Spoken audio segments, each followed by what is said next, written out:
విద్యార్థుల సమస్యలను పరిష్కరించాలని కోరుతూ జెన్జీ విద్యార్థి సంఘం ఆధ్వర్యంలో పోరుబాట కార్యక్రమానికి శ్రీకారం చుట్టారు. ఈ మేరకు ఉస్మానియా యూనివర్సిటీలోని ఆర్ట్స్ కళాశాల వద్ద జెన్జీ పోరుబాట గోడ పత్రికను సంఘం ఫౌండర్ ప్రెసిడెంట్ శివాజీ నాయక్ ముఖ్య అతిథిగా హాజరై ఆవిష్కరించారు. శివాజీ నాయక్ మాట్లాడుతూ భారతదేశంలో విద్యా హక్కు చట్టాన్ని పూర్తిగా అమలు చేయాలన్నారు. కేంద్ర ప్రభుత్వం 10 లక్షలు, రాష్ట్ర ప్రభుత్వం 2 లక్షల ఉద్యోగాలతో కూడిన నోటిఫికేషన్ తక్షణమే విడుదల చేయాలని అన్నారు. కుల ఆధారిత రిజర్వేషన్ స్థానంలో బీపీఎల్ ప్రాతిపదికన రిజర్వేషన్ కల్పించాలని కోరారు.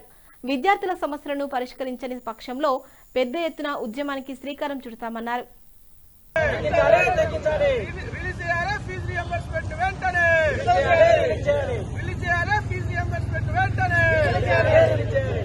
చట్టాన్ని తూచా తప్పకుండా అమలు చేయాలి. ఇంకోటి ఫీజు రియంబర్స్మెంట్ వెంటనే విడుదల చేయాలి. ఫీజు రియంబర్స్మెంట్ విడుదల చేయకపోవడంతో సర్టిఫికెట్లను కాలేజీ యాజమాన్యాలు ఉంచుకోవడంతో విద్యార్థులు తీవ్ర ఇబ్బందులకు గురవుతున్నారు. కాబట్టి ఫీజు రియంబర్స్ ను ప్రభుత్వం ఎమ్మటే రిలీజ్ చేయాలి. అదే రకంగా కార్పొరేట్ కళాశాలలో విద్యా హక్కు చట్టాన్ని అమలు చేసి 25% 25% పేదలకు ఉచిత విద్యను అందించాలి.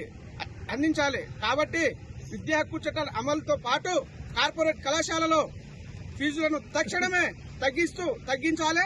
అందుకు తగిన చట్టం తేవాలి. అదే రకంగా విద్యార్థులు ఎదుర్కొంటున్న సమస్యలు నిరుద్యోగులకు ప్రభుత్వం ఇచ్చినటువంటి హామీని అమలు చేస్తూ కేంద్ర ప్రభుత్వం 10 లక్షల ఉద్యోగాలు ఇమ్మీడియట్లీగా ఒకటేసారి రిలీజ్ చేయాలి. అదే రకంగా రాష్ట్ర ప్రభుత్వం 2 లక్షల ఉద్యోగాలు ఒకటేసారి నోటిఫికేషన్ రిలీజ్ చేయాలని చెప్పేసి ఈ జెన్జీల పక్షాన జెన్జీ విద్యార్థి సంఘం ఆధ్వర్యంలో మేము ప్రభుత్వాన్ని డిమాండ్ చేస్తున్నాం. అదే రకంగా రాజకీయ ప్రక్షాళన చేస్తూ ఎవరైతే ఎన్నుకోబడతారో we people by the people ప్రక్షాళన చేస్తూ రీకాల్ వ్యవస్థను ప్రవేశపెట్టాలని చెప్పేసి జెన్జీ స్టూడెంట్